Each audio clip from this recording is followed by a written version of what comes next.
دوستان محترم، رفیقان ملت، خطبہ مسنونہ کے بعد قرآن مجید کی بہت ہی مشہور و معروف آیت کریمہ کی تلاوت سے میں نے خود کو مشرف کیا ہے۔ پروردگار عالم اپنے مقدس کلام میں بڑے ہی فصیح و بلیغ انداز میں ارشاد فرماتا ہے، یا ایھا الذین آمنوا اتقوا اللہ، اے ایمان والو اللہ تعالی سے ڈرو، وکونوا مع الصادقین، اور سچوں کے ساتھ ہو جاؤ۔ اللہ تعالیٰ نے ایمان والوں کے لیے کہا۔ ایمان والے کون ہیں؟ یہ بہت لمبی گفتگو ہو جائے گی، مختصر سے لفظوں میں سمجھ لیں۔ ایمان والا وہ ہے جو اللہ کی ذات اور صفات میں کسی کو شریک نہ ٹھہرائے، اللہ کو معبود حقیقی مانے، اللہ کو عبادت کا حقدار مانے، اللہ کو ساری کائنات کا پالن ہار مانے، اللہ کے پیارے رسول صلی اللہ علیہ وسلم کو اور سرکار کے صدقے میں تمام نبیین، تمام رسولوں کی نبوت و رسالت کو تسلیم کرے، یعنی اس بات کی گواہی دے کہ اللہ کے سوا کوئی معبود نہیں، محمد عربی صلی اللہ علیہ وسلم اللہ کے بندے اور رسول ہیں۔ تمام نبیین کی نبوت کو ماننے کا نام ایمان ہے، فرشتوں کو ماننے کا نام ایمان ہے، جنت اور دوزخ کو حق ماننے کا نام ایمان ہے، زمین اور آسمان کو پیدا کرنے والے کو اپنا خالق حقیقی ماننے کا نام ایمان ہے، کتابوں پہ کتاب خدا کی کتابوں کو ماننا یہ ایمان ہے، یعنی اعتقاد باطنی کا نام ایمان ہے۔ اور الحمدللہ ہم اہل سنت والجماعت ہیں، اللہ کو واجب الوجود مانتے ہیں، اللہ کو عبادت کا حقدار مانتے ہیں، اللہ کے تمام نبیوں کی نبوت و رسالت کو ہم تسلیم کرتے ہیں، اللہ کے محبوب بندوں کی تعظیم و تکریم کرتے ہیں، اللہ کے محبوب بندوں کا ادب اور احترام کرتے ہیں، اللہ کے محبوب بندوں سے بے پناہ الفت اور محبت کرتے ہیں۔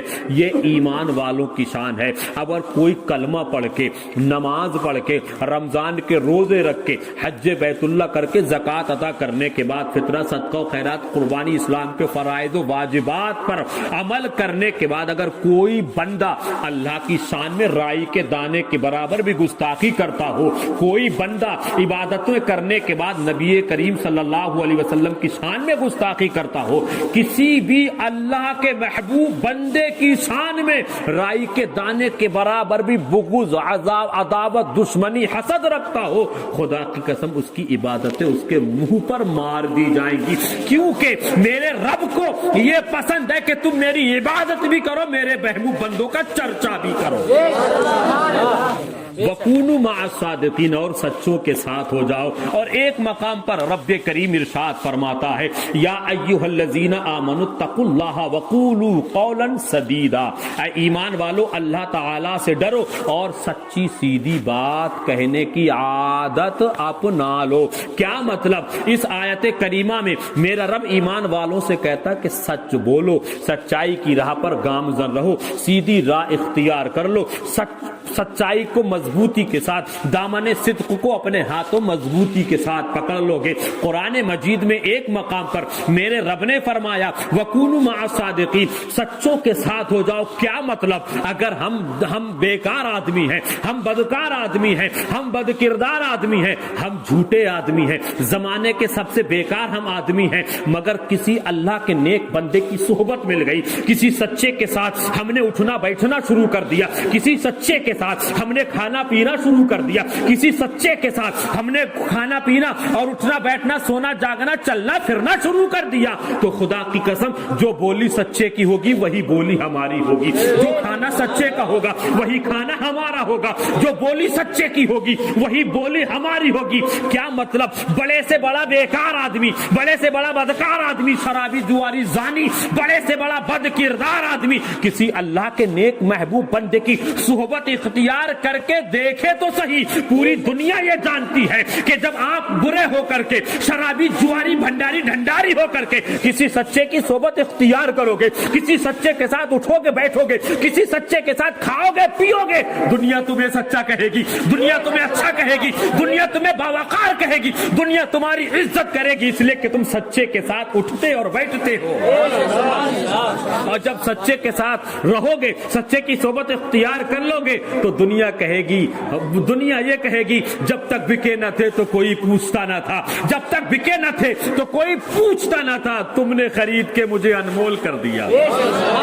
یعنی سچوں کے ساتھ رہو گے تو انعام یہ ملے گا, اکرام یہ ملے گا, عزتیں اس طرح سے ملیں گی, اکرام کی بارشیں اس طرح سے ہوں گی کہ دنیا جب تک تم کسی نیک محبوب بندے کی صحبت سے دور تھے, دنیا تمہیں چور کہتی تھی, ڈکیت کہتی تھی, دنیا تمہیں جھوٹا مکار کہتی تھی, دنیا تمہیں فراڈ 420 کہتی تھی, لیکن تم نے کسی نیک محبوب بندے کی صحبت اختیار کر لی. اب تو تمہارا دشمن بھی کہتا ہے دیکھو سچے کے ساتھ بیٹھ کر کے ماشاءاللہ یہ بندہ سچا ہو گیا ہے. اچھے کے ساتھ بیٹھ کر کے دنیا میں آپ کو اچھا کہا جائے گا, اور صرف یہ صحبت نیک یا صحبت حسن اختیار کرنے کا انعام دنیا ہی میں نہیں ملے گا, آخرت میں بھی ملے گا. سچوں کے ساتھ رہو گے, سچوں کی بولی بولو گے, سچوں کے نقشے قدم پر چلو گے تو میدان محشر میں جہاں سچے ہوں گے وہاں ہم بھی ہوں گے. تو سچوں کی صحبت اختیار کرنے کا نتیجہ یہ نکلا کہ دنیا میں بھی ہمارے سر کے اوپر عزت کا تاج رکھا جائے گا, اور مرنے کے بعد بھی انشاءاللہ میدان محشر میں ہمارے اور آپ کے سروں پر عزت کا تاج رکھا جائے گا. اور دوسرے مقام پر میرا رب ارشاد فرماتا ہے اے ایمان والو اللہ تعالیٰ سے ڈرو اور سچی سیدھی صاف ستھری بات کہنے کی عادت اپنا لو. اب سوال یہ ہوتا ہے وہاں سچوں کی صحبت اختیار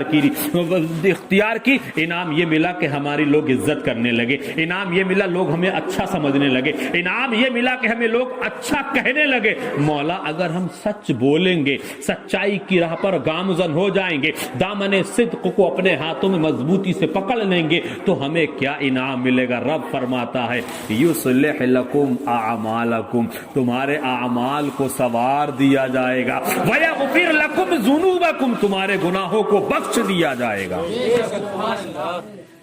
یہ کب ہے؟ ہم سچ بولنے کے باوجود سچائی پر کوشش کریں مگر سچ نہیں بول پاتے, کوشش کریں ہم سچائی کے راہ پر گامزن نہیں کر پاتے, تو کم از کم سچ نہ بول سکو تو سچوں کی صحبت اختیار کر لو, سچوں کے ساتھ اٹھنا بیٹھنا شروع کر دو. پوری دنیا جانتی ہے آپ اچھے آدمی ہو, آپ اگر سچے آدمی ہو, بستی میں سماجک اعتبار سے, مذہبی اعتبار سے, سیاسی اعتبار سے آپ کا امیج بڑھیا ہے, لوگ آپ کی رسپیکٹ کرتے ہیں, لوگ آپ کو اپنی نگاہوں میں عزت کی نگاہ سے دیکھتے ہیں. اگر آپ اچھے ہیں لیکن اچھے ہونے کے ساتھ ساتھ آپ کبھی کسی شرابی کے ساتھ اٹھنے بیٹھنے لگے, کسی جھوٹے مکار کے پاس اٹھنے بیٹھنے لگے, کسی چور ڈکیت بد کردار بد اخلاق کے پاس بیٹھنے لگے, تو اچھے ہونے کے ساتھ ساتھ دنیا آپ کو کہے گی یہ بندہ بڑا جھوٹا ہے. جب جھوٹوں میں بیٹھنے لگتے ہیں آدمی تو دنیا اس کو جھوٹا کہتی ہے. شرابیوں بیٹھو گے تو دنیا شرابی کہے گی, بے نمازیوں بیٹھو گے تو دنیا بے نمازی کہے گی,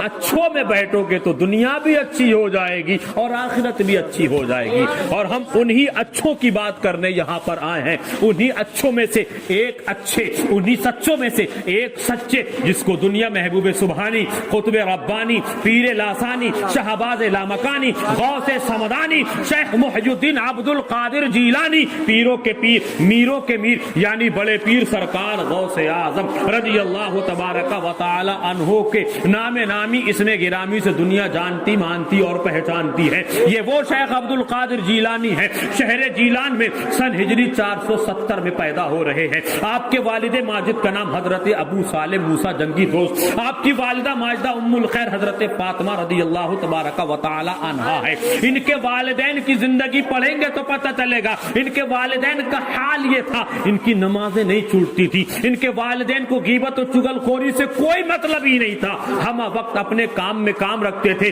عبادت کا وقت ہوتا تو عبادت کرتے تھے, تجارت کا وقت ہوتا تو تجارت کرتے تھے. مخلوق خدا پر اللہ کے کرم سے وہ بڑا خوش اخلاقی کے ساتھ زندگی بھی گزارا کرتے تھے. جب والدین نیک ہوتے ہیں, جب ماں باپ نیک اور پارسا ہوتے ہیں, جب والدین پرہیزگار ہوتے ہیں تو گھر میں جو بچہ پیدا ہوتا ہے وہ بھی ولی کامل پیدا ہوتا ہے, وہ بھی پرہیزگار پیدا ہوتا ہے, وہ بھی متقی اور پرہیزگار پیدا ہوتا ہے. آپ آپ نے سنا نہیں تھا سرکار شیخ عبد القادر جیلانی رضی اللہ تبارک و تعالی عنہ اپنے مکتب میں جب ابتدائی تعلیم حاصل کرنے کے لیے تشریف لے گئے، امام صاحب نے یا آپ کے استاد نے یا مدرسے کے مدرس نے مکتب میں کہا بیٹا پڑھیے اعوذ باللہ من الشیطان الرجیم۔ عبد القادر جیلانی نے سماعت کیا اعوذ باللہ من الشیطان الرجیم بسم اللہ الرحمن الرحیم الف لام میم سیقول تلک الرسل لن تنالوا البر حتى تنفقوا مما تحبون۔ تقریباً 18 یا 19 پارے ایک ہی وقت میں اپنے استاد کو عبد القادر جیلانی نے مدرسے میں سنا دیے۔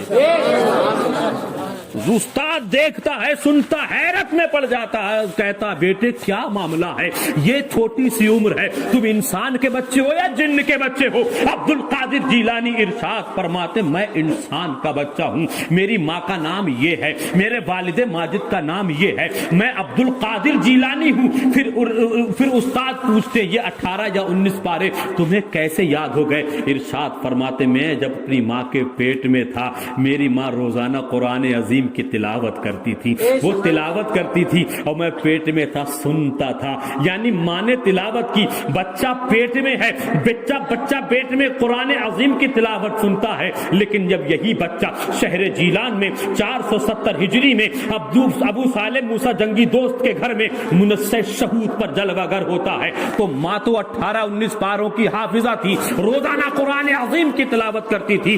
قرآن عظیم کی تلاوت کی برکت یہ تھی جو بچہ پیدا ہوا وہ بھی 18 یا 19 پاروں کا حافظ نکلا۔